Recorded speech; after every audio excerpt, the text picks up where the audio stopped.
Vamos continuar a estudar o livro de Lucas. Nós começámos no início deste ano com este desafio de estudar expositivamente todo o livro de Lucas. Acho que realmente tem sido bom, pelo menos para mim tem sido bom, porque quando nós estudamos a Bíblia expositivamente, quando começamos uma ponta de um livro e queremos terminá-lo, nós conseguimos ver aquilo que é o fio condutor de todo o livro e aí também nós podemos aprender mais sobre a forma como Deus age. E nós hoje vamos estudar Lucas 4. A semana passada nós falámos daquela citação que Jesus fala no templo, no versículo 18 do capítulo 4 de Lucas: o Espírito do Senhor está sobre mim, pelo que me ungiu para evangelizar os pobres, enviou-me para proclamar a libertação aos cativos e restauração da vista aos cegos, para pôr em liberdade os oprimidos e apregoar o ano aceitável do Senhor. Esta citação que Jesus faz de Isaías, sendo que Jesus estava a cumprir aquilo que Isaías tinha profetizado. Jesus estava aqui a dar o início daquilo que seria o seu ministério, a implementação do reino de Deus na terra.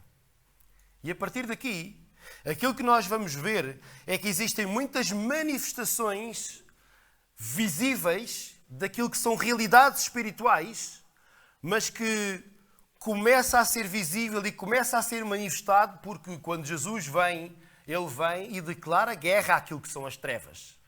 Ele vem para resgatar pessoas que estavam nas trevas, que estão nas trevas, para a luz. E isso começa a mexer com o mundo espiritual e há manifestações do espiritual naquilo que é o físico. Então nós vamos ler a partir do verso 31 e aquilo que nós vamos ver é que existem muitas ocasiões em que Jesus, quando por meio da palavra, por meio de uma ação, ele intervém, o mundo espiritual fica abalado.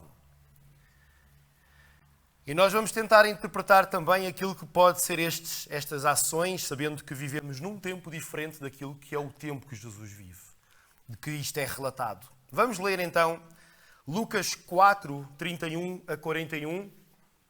Eu utilizei a versão Bíblia para Todos e está aqui então projetado. Eu vou então ler estes versículos e vocês vão ver que se dividem algumas histórias, porque o Evangelho agora começa também a narrar alguns factos da vida de Jesus, da vida cotidiana de Jesus, do dia-a-dia daquilo que era a vida de Jesus quando ele esteve cá na terra. E diz assim: foi então para Cafarnaum, na Galileia, e aí ensinava aos sábados. Os que o ouviam ficavam admirados com os seus ensinamentos, porque falava com autoridade. Num desses sábados estava na sinagoga um homem possuído de um espírito mau, que aos gritos disse a Jesus: que temos nós a ver contigo, Jesus de Nazaré? Vieste aqui para nos destruir. Bem sei que tu és o santo que Deus mandou. E Jesus repreendeu-o: cala-te e sai desse homem. O espírito mau deitou o homem ao chão diante de todos e saiu dele sem lhe fazer mal. Toda a gente ficou pasmada e diziam uns aos outros: que significa isto? Ele dá ordens aos espíritos maus com autoridade e poder e eles obedecem-lhe. E a fama de Jesus espalhava-se por todos os lugares daquela região. Jesus saiu da sinagoga e foi para a casa de Simão Pedro. Como a sogra de Pedro estava de cama, com muita febre, pediram por ela a Jesus. Ele inclinou-se para ela, mandou que a febre saísse e a febre passou-lhe. Ela levantou-se logo e começou a servi-los. Ao pôr do sol, todos os que tinham doentes com vários padecimentos traziam-nos a Jesus. Ele punha as mãos sobre cada um e curava-os. Também de muitas pessoas saíam espíritos maus que diziam aos gritos: tu és o Filho de Deus. Mas Jesus repreendia-os e não os deixava falar, porque eles sabiam que ele era o Messias. Mal rompeu o dia, Jesus saiu da cidade e foi para um lugar isolado. A multidão pôs-se à procura dele. Quando o encontraram, não o queriam deixar ir embora. Mas Jesus disse-lhes: é preciso que eu vá anunciar a boa nova do reino de Deus também a outras povoações. Foi por isso que Deus me enviou e pregava nas sinagogas da Judeia. E nós vamos parar aqui a nossa leitura e vamos então estudar de uma forma expositiva aquilo que se passa aqui neste episódio. Nós vimos então que Jesus começou o seu ministério, logo quando ele foi aprovado na tentação que ele enfrentou, e quando ele está na sinagoga e ele começa a ler o profeta de Isaías, e ele diz que eu vim para cumprir aquilo que Isaías disse. Eu vim libertar aquelas pessoas que estão oprimidas. E é isto que se está a passar. Jesus começa imediatamente a libertar pessoas com a autoridade. No verso 31, eu vou pedir ao Tomás para passar para antes desse slide, diz: foi para Cafarnaum, na Galileia. Aqui é muito interessante ver que Lucas ele é muito pormenorizado em relação aos locais. Já no início, quando nós estudamos Lucas, capítulo 1, nós vemos que Lucas tem esta característica de ser pormenorizado. Porque ele era um cientista, ele era um médico e ele gosta do pormenor. E ele vai mesmo ao ponto de dizer qual era o local, qual era a província onde Jesus estava a ensinar. E aos sábados, porque havia este costume judaico de os judeus se reunirem nas sinagogas ao sábado para aprenderem acerca da lei.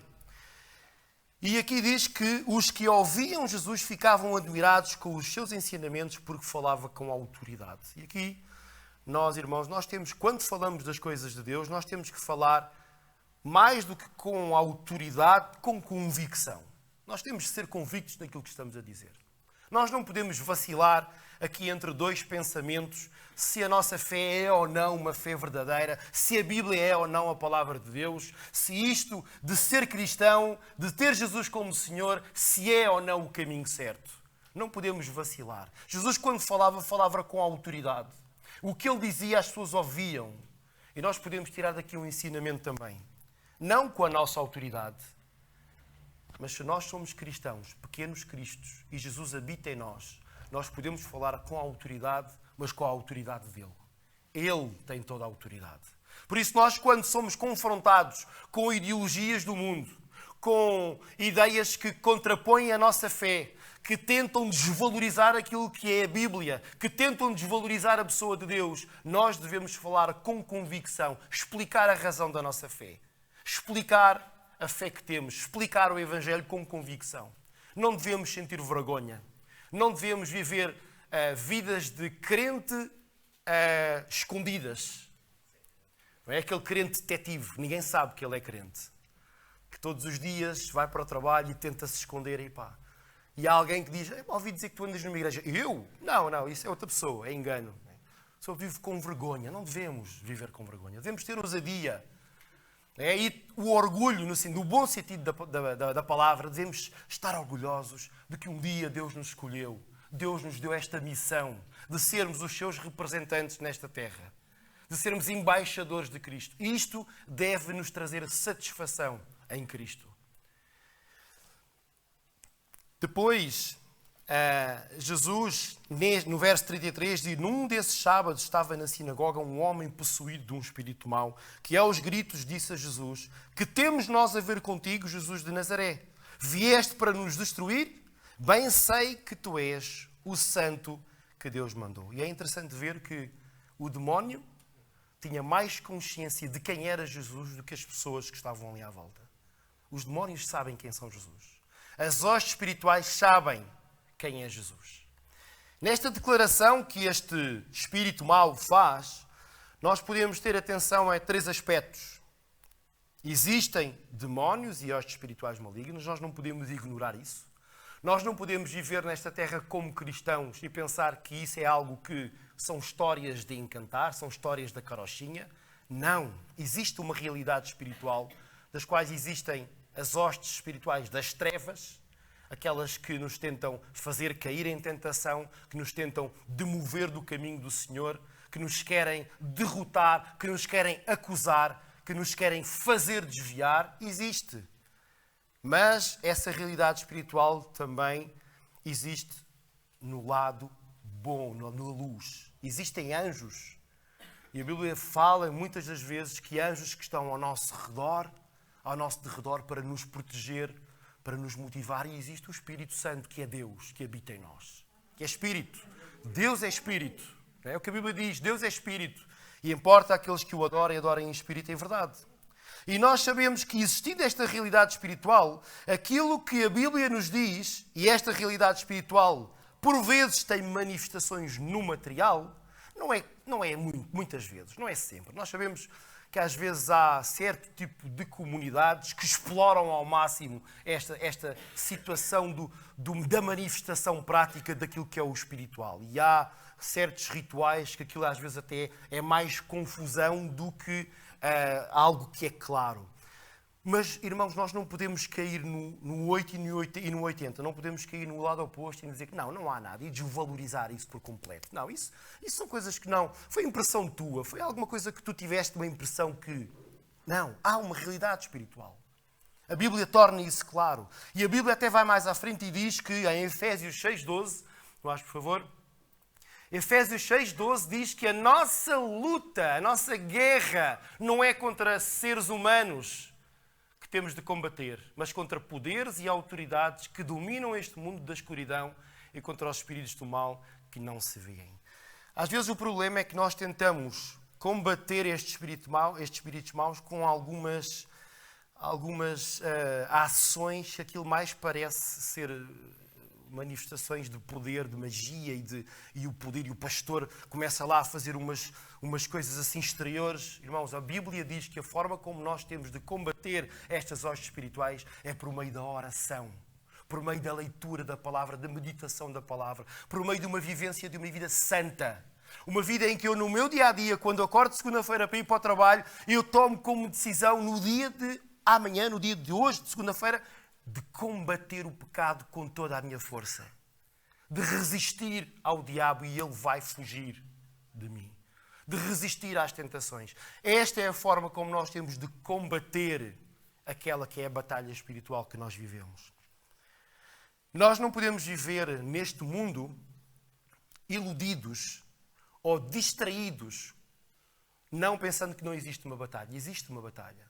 E a Bíblia até compara Satanás como se fosse um leão que anda à nossa volta, preparado para caçar.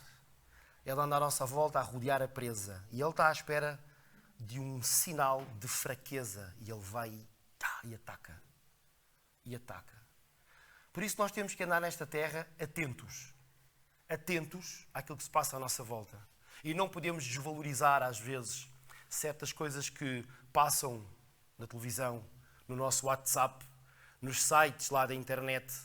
Um sentimento quando alguém vem falar connosco e começa, de uma forma dissimulada, a falar mal de um nosso irmão. Começa é só para orar. É só para orar. Olha, sabias que aquele fulano da igreja... Não, é só para orar. E de uma forma dissimulada vem o ataque espiritual. E nós, como andamos distraídos, caímos, erramos, acabamos por pecar. Irmãos, nós sabemos que o nosso Senhor Jesus Cristo, e isto demonstra aqui toda a ação que Jesus teve na prática, no expulsar demónios, no curar pessoas, na libertação que Ele trouxe, de que Jesus tem poder. Tem poder, seja sobre o mundo espiritual, seja sobre o mundo natural. E quando Jesus foi à cruz, morrer na cruz por nós, para nos salvar dos nossos pecados, e Ele ressuscitou, venceu a morte, significa que a guerra está ganha. Jesus venceu. Já não vamos sair derrotados deste confronto com as trevas. Nós vamos sair vitoriosos. Mas nós sabemos que Satanás, sabendo do seu fim, que será o lago de fogo e de enxofre, ele vai tentar ao máximo ganhar estas pequenas batalhas para nos mandar abaixo naquilo que é o nosso relacionamento com Deus. Por isso, apesar de nós sabermos que já temos vitória em Cristo, apesar de sabermos, de termos a plena convicção também pela fé, que Jesus venceu na cruz, nós temos de estar atentos, porque Satanás está pronto para nos tragar, como um leão morde a sua presa e mata a sua presa. Então nós temos que estar conscientes que existe uma batalha espiritual. E aqui a batalha espiritual, no tempo de Jesus, Jesus, sendo Deus connosco, Emmanuel, era muito mais visível. Jesus vai implementar o reino de Deus e começa com toda a força. Começa a libertar as pessoas. Começa a curar as pessoas. E nós vamos ver estes episódios que se passaram naquilo que é o tempo de Jesus, onde Jesus vem com a presença de Deus constante e nós começamos a ver logo manifestações práticas daquilo que é a implementação do reino de Deus na terra. Segunda coisa, Jesus não se relaciona em nada com o mal. E esta declaração que este espírito mau faz, ele diz, vieste aqui para nos destruir? Sim, Jesus veio para destruir o mal. Jesus veio para destruir aquilo que são as práticas do mal. Veio para destruir. E Ele conseguiu destruir na cruz. Na cruz de Cristo, foi aí que o Senhor Jesus venceu e alcançou vitória para nós. E implementar o reino de Deus na terra é combater tudo o que há de mal neste mundo decaído. E isto passa também para nós. Nós somos agentes de implementação do reino de Deus na terra. É por meio da missão que Jesus nos deixou que nós temos de implementar o reino de Deus na terra. E a implementação desse reino na terra é combater a corrupção, é combater o mal. É nós vermos uma injustiça e combatermos essa injustiça, mesmo sabendo que muitas das vezes requer sair da nossa zona de conforto, requer nós sairmos dali de uma zona onde nós estamos bem e ficamos a olhar para a televisão, tanta coisa má que está a acontecer, mas nós simplesmente mudamos de canal. E é isto que Satanás quer. Satanás quer que nós fiquemos com uma postura simplificada daquilo que é o mal. Está a acontecer lá no outro lado do mundo. Não posso fazer nada. Quando sabemos perfeitamente que aquilo que nós podemos começar por fazer é orar. Orar por situações que nós conhecemos que se estão a passar neste momento no mundo. Que são mal, que são corrupção. E mais do que orar, se nós nos esforçarmos um bocadinho mais, nós vamos conseguir fazer mais alguma coisa.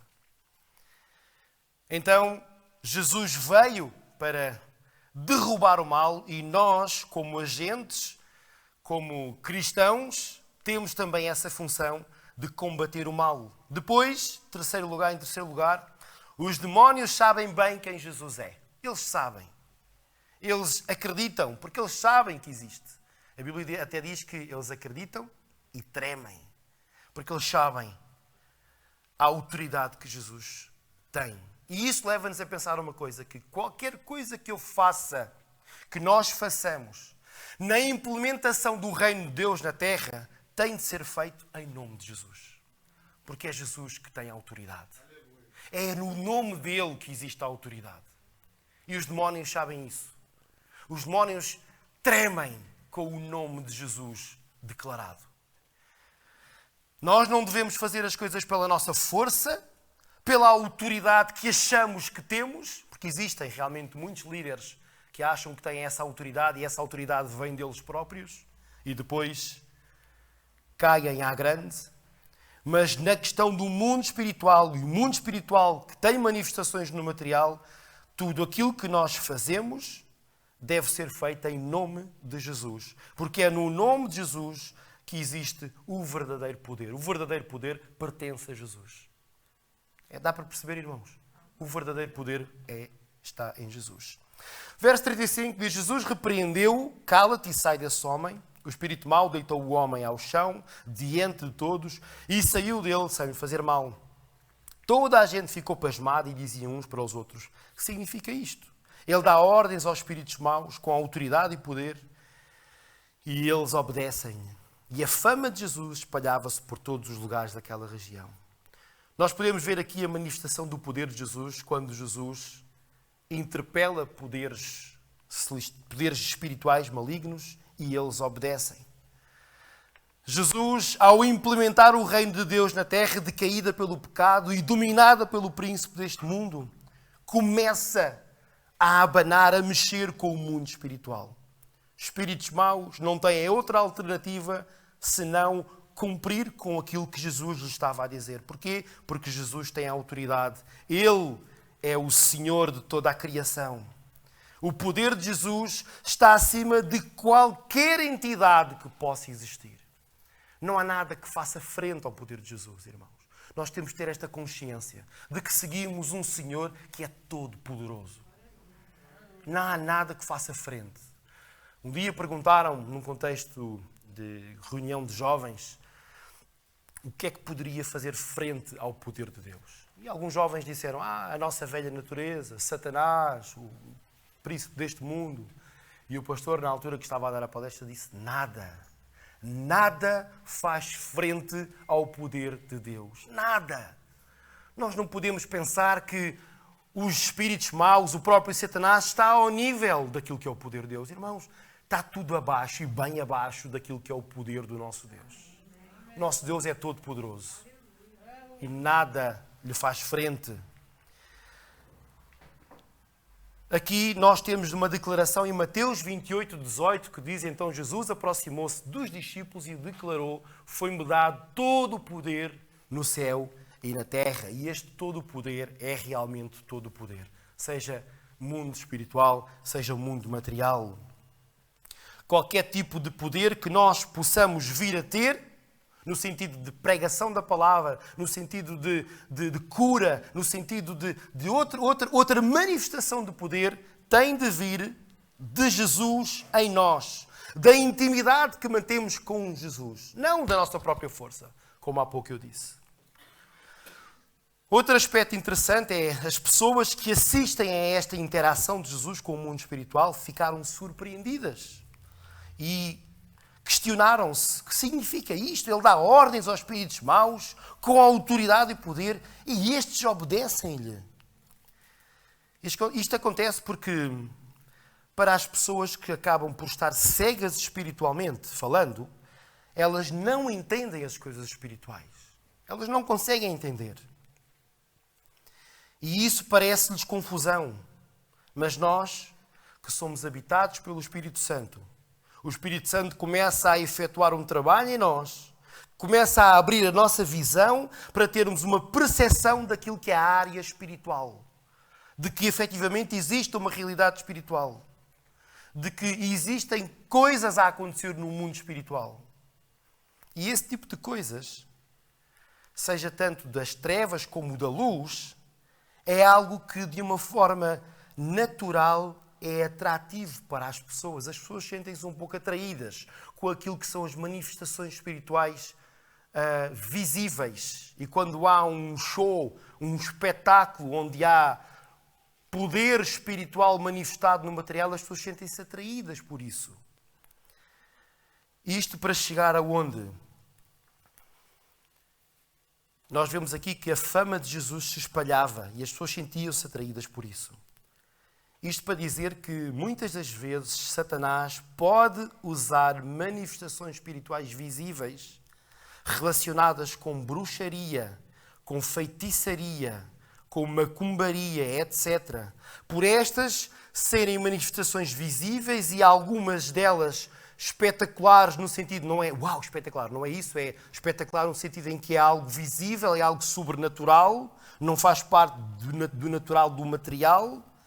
E isso acaba por atrair facilmente as pessoas. Porque nós sabemos que um relacionamento espiritual com Deus é um relacionamento de mudança de caráter, de mudança de vida. Diariamente nós temos que nos negar a nós próprios e dar lugar ao Espírito Santo. Por outro lado, aquilo que são manifestações espirituais que têm manifestação no material do lado da bruxaria, feitiçaria, etc., é algo que tem em vista apenas o produto final e muitas das vezes é coisas simples, coisas fáceis de fazer, em que a pessoa é levada a pensar que por meio daquele ritual a pessoa consegue o seu objetivo final. E isso é atrativo, é atraente para as pessoas. Todos nós gostamos de coisas rápidas, de coisas que é rápido acontecer e somos atraídos por isso. Mas atenção, irmãos. A Bíblia diz que muitas das vezes Satanás se pode transformar num anjo de luz, em que aparentemente parece que aquilo tem uma camuflagem boa, mas nós temos de pedir muito discernimento ao Espírito Santo para ele nos ajudar a julgar aquilo que se estará a passar naquele momento. E o Espírito Santo vai dar discernimento. Nós falámos dos dons no ano passado e aquilo que é o dom do discernimento de espíritos. Alguém conseguir perceber de que, apesar daquilo que está a ser dito ser algo que parece, tem uma camuflagem de anjo de luz, o que está por trás são valores das trevas e não da luz. É importante nós percebermos que a Bíblia condena qualquer tipo de envolvimento com este tipo de práticas. Bruxarias, feitiçarias. E nós, infelizmente, isto é muito mais comum na nossa sociedade do que aquilo que nós pensamos. Há muita gente que recorre a este tipo de práticas, a pessoas que se dizem mexer com estas coisas e algumas até acredito que o possam fazer. São pessoas que estão entregues às trevas e pessoas que acabam por estar focadas nisso. E como há esta manifestação espiritual, prática, material, as pessoas acabam por sentir-se atraídas. Depois envolve dinheiros e sorte na vida. No fundo, são meios para alcançar desejos do coração daquela pessoa, desejos que são desejos pecaminosos, que só têm a ver com o bem-estar da própria pessoa. A Bíblia condena qualquer tipo de envolvimento em relação a isso. Nós, tendo Deus como o único Senhor, nós não devemos mexer com essas coisas. Seja superstições, bruxarias, feitiçarias, tudo aquilo que tem por base, aquilo que é a sorte, aquilo que é o azar, nós acreditamos, nós cremos num Deus que é soberano e que está no controle de todas as coisas. Nós não acreditamos naquilo que é a sorte, que é o azar. Não. Nós confiamos num Deus que é soberano, que tem um plano e que está a cumprir esse plano para a humanidade. A Bíblia diz que em Gálatas 5, 19, 21, uma das obras da carne. Diz ali, eu pus ali duas versões porque é interessante ver que uma versão usa a palavra superstição e a outra usa feitiçarias. E é a mesma, é outra tradução diferente, mas é o mesmo texto. Então, às vezes, há certas práticas que estão tão incutidas na nossa cultura que nós fazemos e nem nos apercebemos que estamos a basear a nossa confiança numa superstição. Quando nós devemos rejeitar isso em nome de Jesus. A nossa vida não tem de ser manipulada, não tem de ser vivida de acordo com alguma superstição. Ah pá, não faças isso que dá azar. Olha, tens aqui este olho azul, mete lá atrás da porta porque vai trazer boa sorte. Rejeite isso em nome de Jesus. Nós temos de ter consciência que há pessoas que levam a vida assim. E essas pessoas precisam de ser libertas. Lembrem-se da declaração que foi dita por Jesus, citando Isaías. Eu vim para libertar os cativos. Pessoas que se sentem aprisionadas por estas superstições, que não dão um passo para a direita sem pensar numa superstição, que não tomam nenhuma decisão na sua vida sem consultar a astróloga, sem consultar os astros, ali a astrologia que vem na revista Maria, ou outra revista qualquer. As pessoas estão escravas desse estilo de vida. Quando Jesus veio libertar e vem dizer, eu tenho uma nova vida. Uma vida em que tu vives a vida em paz, porque sabes que eu estou no controle e sabes que eu quero o teu bem. A tua função é obedecer-me. Obedece-me e eu trato do resto. Apocalipse 22:15 é ainda mais duro e diz, mas ficarão de fora todos os que são como cães, os feiticeiros, os imorais, os assassinos, os adoradores de falsos deuses e outros que mentem por palavras e obras. Os feiticeiros. Todos aqueles que dedicam a sua vida a este tipo de práticas que acabam por nos afastar cada vez mais de Deus.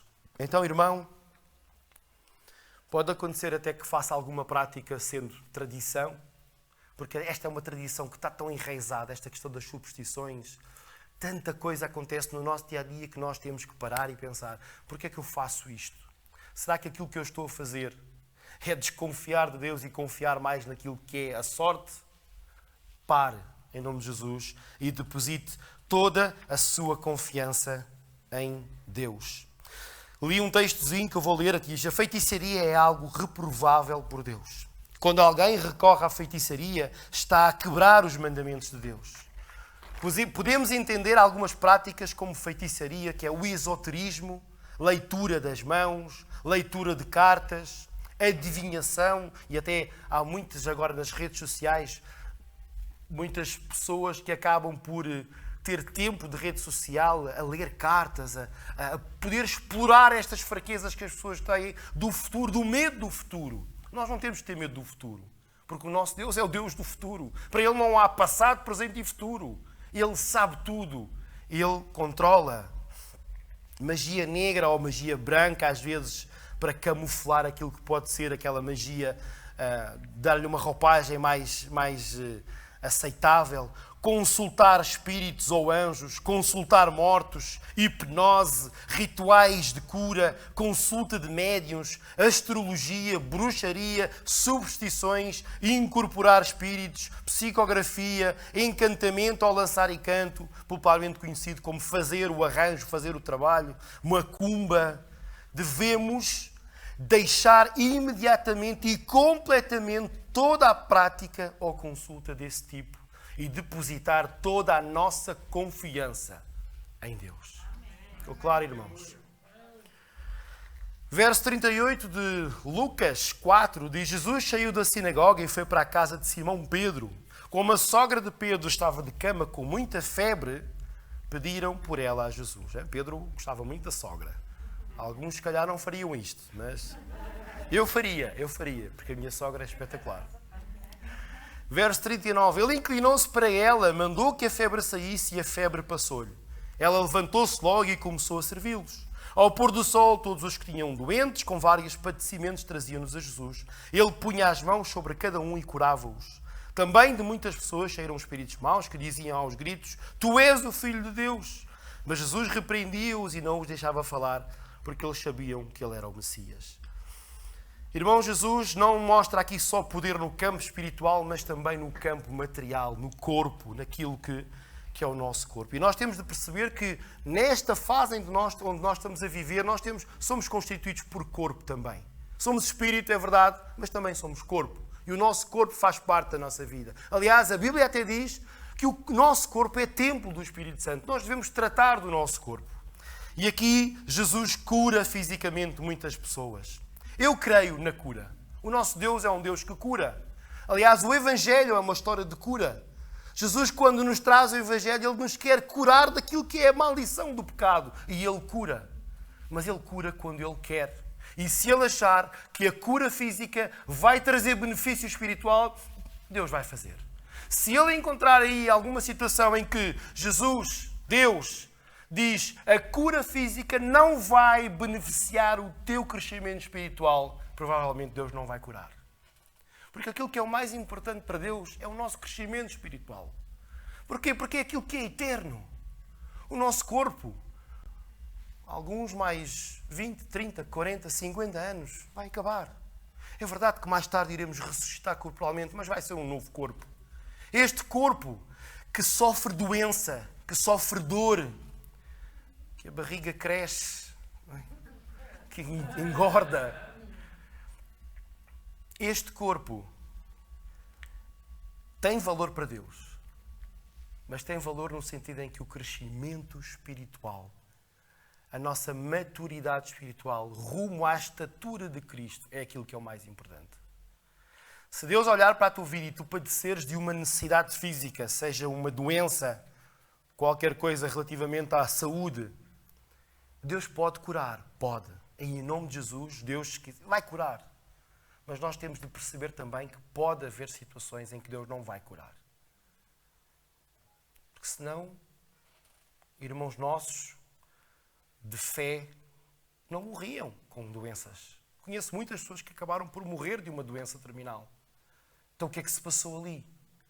Algumas comunidades acabam por colocar pressão em cima da pessoa dizendo que foi falta de fé. Eu não acho que foi falta de fé.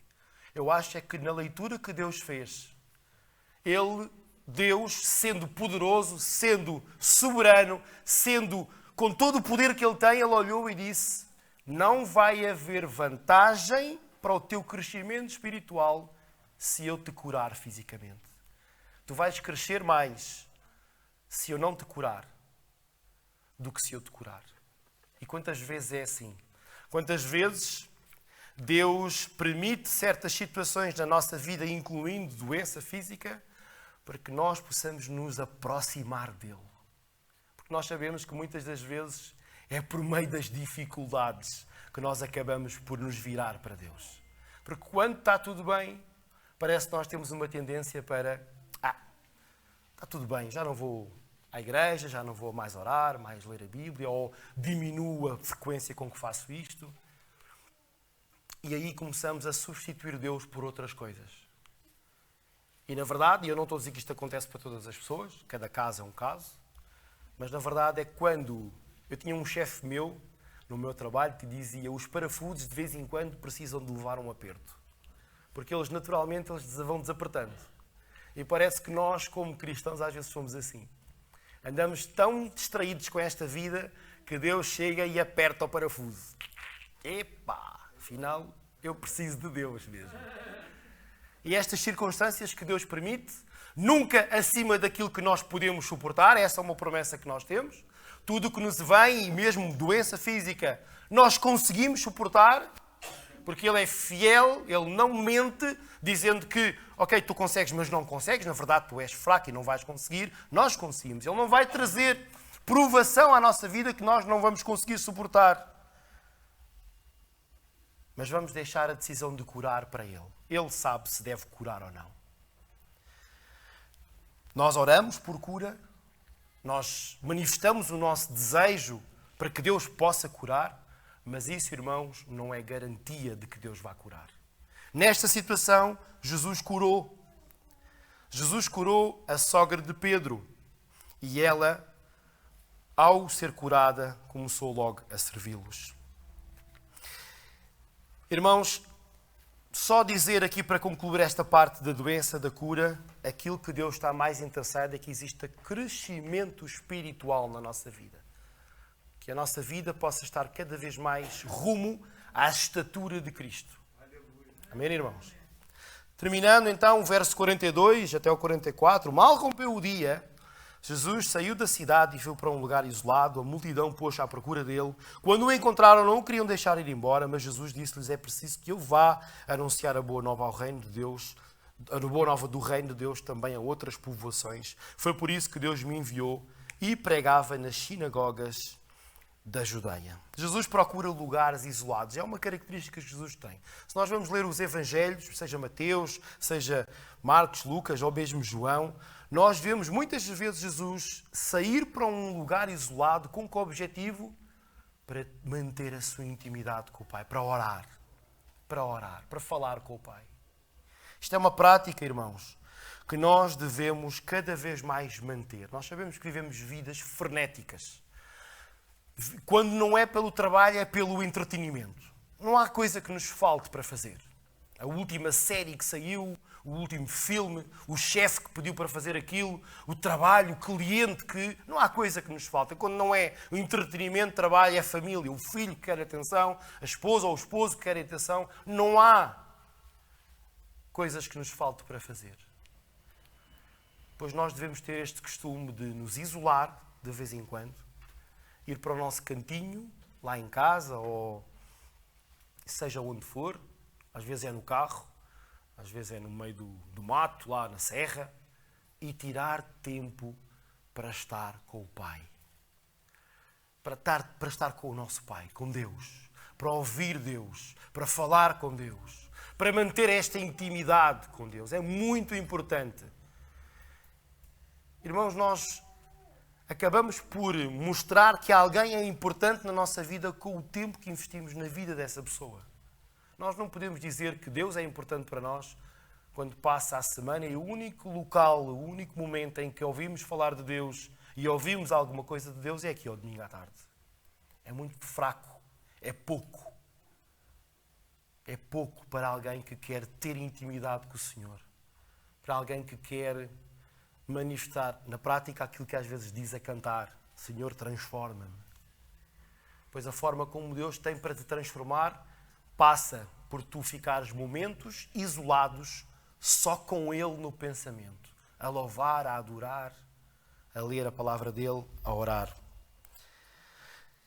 E isto é realmente um exemplo que Jesus nos deixa. Qual é o nosso nível de intimidade com Deus? Tem que fazer uma avaliação. Qual é o nível de intimidade que o irmão tem com Deus? Jesus volta a frisar aqui nesta parte final de Lucas 4, volta a frisar qual o seu propósito na terra. E o propósito era anunciar a boa notícia de que ele veio restabelecer a relação entre Deus Pai e a humanidade que foi quebrada pelo pecado. Esta é a sua missão e é também a missão que ele nos deixa. Somos chamados a levar o Evangelho àqueles que ainda não têm paz com Deus. Nós somos agentes da paz, de levar esta paz aos outros. É a nossa missão, levar o reino de Deus. E o reino de Deus que é libertar as pessoas espiritualmente e também fisicamente, que as pessoas possam experimentar esta liberdade em Cristo, que é largar o pecado e ter uma nova vida. Para isso, nós também precisamos de experimentar isso, de tomar esta decisão. Eu quero realmente ter Jesus como meu Senhor e viver isso. E Jesus é de 8 a 80. Ele quer e quer tudo. Ele quer 100%. Ele não quer só uma parte da nossa vida. Ele quer 100%. Tu estares num relacionamento com Deus em que existem áreas da tua vida em que ainda Cristo não é o Senhor, tu tens que trabalhar para que Cristo seja o Senhor da tua vida a 100%. Todas as áreas da tua vida. Porque Jesus não se satisfaz só com 80%.